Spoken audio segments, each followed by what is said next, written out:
Demon's Souls Remake dropping its titanic schlong on the 9th generation's launch table has Souls fans drooling to get their hands on it. Their short rounds of the tutorial show the franchise has the potential not only to pioneer unforgettable gameplay loops, but now jaw-dropping graphical effects. The forcible slam of an undead into the ground with more textures than the entire original. Beautiful soul suckage accompanied by a haunting howl. Lightning bringing the storm to the thunderous shrine in full force, and Vanguard's sagging, wagging teeth. It's pretty nasty. Bringing Vanguard into HDD is merely one article in a laundry list of the remake's astounding graphical achievements. Beyond boasting over how smoking hot the game is shaping up to be, we can shift focus to the remake's biggest selling point, bringing the cult classic to a wide audience of longtime Souls fans on a more accessible platform with modern design sensibilities. But as a wise man said in a franchise I've talked about enough for 1 week. With great power comes great responsibility.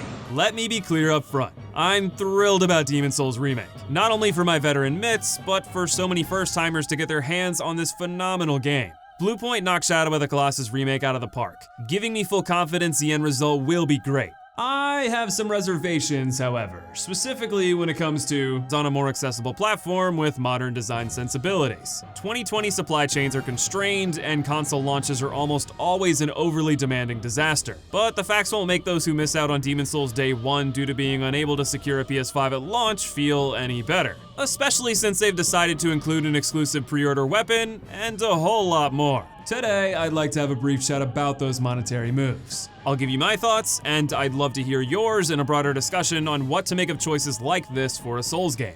Before getting into the game itself, let's consider what's being asked of you to buy in. At a minimum, $470, $400 for the digital console, or $500 if you adopt the Pregnant Edition, then $70 for the game. Pinning the entire price of a console on Demon's Souls alone isn't exactly fair. Many of us buy consoles as a one-stop shop to play all of our games, or at the very least, to play exclusives. Something Sony produced regularly at a masterpiece level for the last decade. A streak they appear well on track to continue with games like Spider-Man Miles Morales, Horizon Forbidden West, God of War Ragnarok, and of course, Demon's Souls Remake. Instead, let's narrow our view toward the $70 price tag. There's already a preconceived notion for some of I shouldn't pay the same for something I've already bought. This recurring argument of whether remakes are cash grabs has been blurred in the past few years with groundbreaking reimaginings like the remakes of Resident Evil 2 and Final Fantasy VII. It's fair to note that Bluepoint's previous work on Shadow of the Colossus remake was priced at $50 in 2018, but hey, if titans like Resident Evil and Final Fantasy can get away with AAA price, why not a generational juggernaut like Souls? I should note that Resident Evil 2 and Final Fantasy VII Remake are both Game of the Year caliber masterpieces well worth the $60 buy-in, but that begs the question even further, despite its remarkable quality,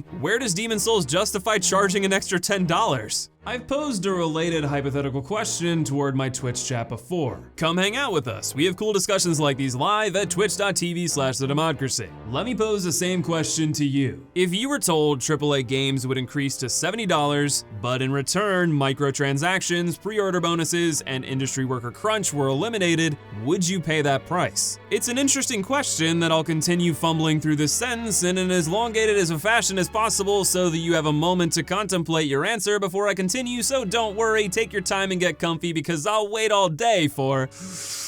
The answer was an almost unanimous yes. It's no surprise. $10 per game is little price to pay for not being berated with piecemeal elements stripped out of a game sold to us a la carte for an extra buck. If you want to make the argument the game budgets and inflation have shot up while prices have remained the same, fair enough. But at least consider the gaming revenue shot up astronomically in 2020, with experts predicting the growth to balloon further in the coming years. If increasing the price to $70 creates a balloon bursting with higher quality games, less turmoil in the workforce, and less wallet pillaging in the long term, then I'm all aboard. It's just a shame the starting line is already starting to tip its hand in an innocuous way. Demon's Souls Remake, a launch title for a $400 to $500 console, has a pre-order exclusive weapon. The Reaper Scythe is a pole weapon with a curved blade on one end that is so sharp they say it can sever the soul from your body. It can mow down many targets in a single blow, but is difficult to handle and requires both strength and dexterity to use. Interesting. Now, here's the original description for the War Scythe on PS3. A pole weapon used for slash attacks. Pole weapons can mow down targets in a single blow, but are difficult to handle and require both strength and dexterity to use. Sound familiar? Maybe it's a reskin with the same moveset, perhaps they'll add a special move to match that soul-severing promise, or maybe that's their commendable attempt at mirroring FromSoft's item descriptions. It could even have an entirely new playstyle. Whatever the case is, the result is the same. At least one weapon players who don't buy on day one of a new console launch can access. Which is why I use the word innocuous. It's not some cataclysmic game-ruining decision, but it's a puzzling fit for a game where item stats do matter. It's a sour precedent to set. Or at least match, I suppose, considering one of the other Souls games did this. Of course it was Dark Souls 2. Look, you cannot get mad at me for shitting on a game that regularly ass blasts itself, okay? If it makes Dark Souls 2 diehards feel any better, Demon Souls Remake's Flatulence Trumpet is squealing its own rank notes to the tune of a $90 deluxe edition. Oh my god, maybe they're adding the 6th Archstone as expansion DLC! Yes! Yes! The only Souls game that never got DL.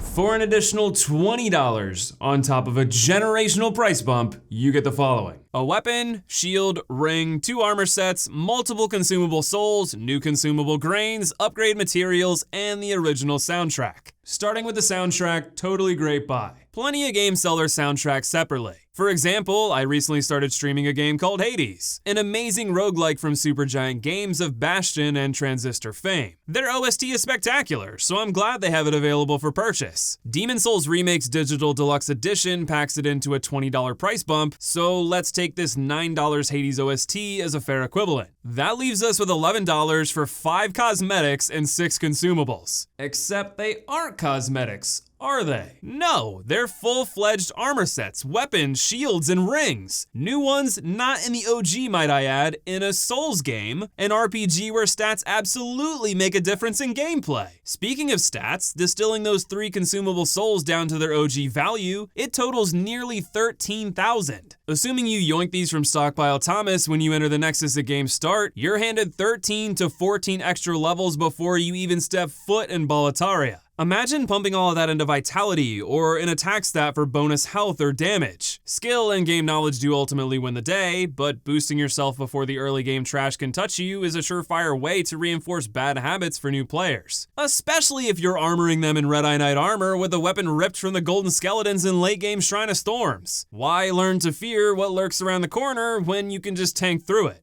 Maybe players won't be able to use them right away due to stat requirements, unless you make clever use of that giant pile of souls. But then that begs the question, why even buy this stuff? If you'll be able to access it in-game by the time you can use it, isn't it better to wait?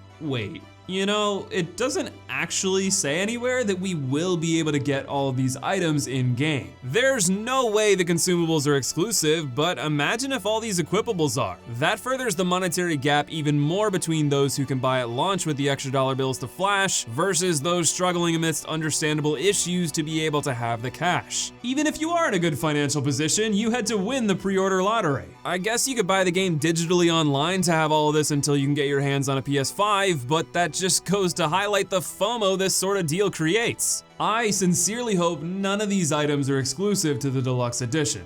The soundtrack is surely worth it for lovers of Souls tunes, but outside of that, I'm left on 2 sides of a thorned coin. The deluxe items are either exclusive and screw players out of a handful of items because they can't pony up an extra $20, or they aren't exclusive, diminishing their monetary value entirely. The value they have in my mind is actually detrimental. Boosting your stats and gear in the early game will teach bad habits to new players against paltry fodder, then gobsmack your bold tendencies when you get to the later levels. Assuming this speculative scenario doesn't happen and it just helps you curb stomp a few early levels, you're still paying to diminish your early game experience. One of the things I hold so dear about the Souls games is their unapologetic curated difficulty. Demon Souls forces you into Boletaria's first level, then opens the doors to 4 new alluring worlds. To reach their gates, you have to overcome that first arduous challenge FromSoft sets out for you, conquer 1-1, and the demon at its center. Then instead of weighing if the paid gear you got was enough to get you by, you marvel at all the new equipment scattered across the Archstones. Because these pre-order and deluxe edition items have to be at least decent, right? They can't in good conscience charge for things that will be rapidly outclassed. No, I don't think so. Especially not in a game like Souls where any item can carry you through with the right level of dedication. Then there's PvP to consider if they are exclusive. I mean, at the very least a scythe will be. I could go back and forth on this all day. Is it a bad value? Are they gonna cut things out of the original version of the game to make these exclusive? And even if they do, is that gonna hamper a curated experience? Despite how baffled I am by their choice to create a digital deluxe edition with in-game items and an exclusive pre-order bonus to match, I'm still rocking back and forth in my chair with anticipation for the game's release. There's plenty to be excited for. A new coat of paint for veterans to walk down memory lane, a fresh way to play for newcomers, and potential quality of life updates in terms of game design. This bump in the road pre-launch surely won't ruin the final experience, but it remains a baffling decision and a precedent that I am less than thrilled to see at the dawn of the $70 generation. But of course, that's just my opinion. Be sure to sound off on what you think in the comments below, and be sure to subscribe for Demon's Souls Remake content at launch, and a bunch of other awesome videos I've got in the pipeline. And of course, I want to thank you for watching today. Much love to you, and I'll see you in the next video.